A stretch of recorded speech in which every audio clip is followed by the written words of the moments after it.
આપણે જાણીએ છીએ કે અત્યારે 112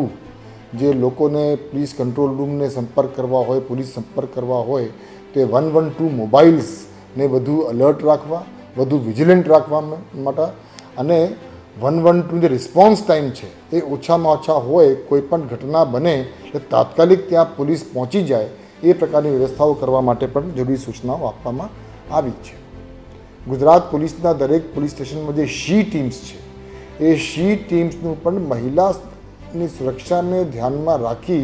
સ્ટ્રેટેજિક ડિપ્લોયમેન્ટ શી ટીમ્સની પણ થાય અને શી ટીમ્સના આપણા જે ગુજરાત પોલીસના મહિલા કર્મચારીઓ છે એ પણ વધુ એલર્ટ રહે, વધુ વિજિલન્ટ રહે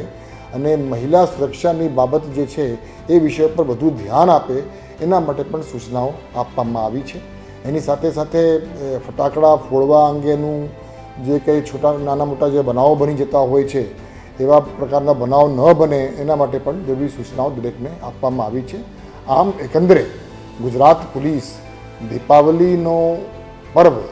સમગ્ર રાજ્યમાં ખૂબ હર્ષ સાથે, ખૂબ ઉલ્લાસ સાથે, શાંતિમય વાતાવરણમાં થાય તેના માટે સંપૂર્ણ તૈયારી ગુજરાત પોલીસની છે.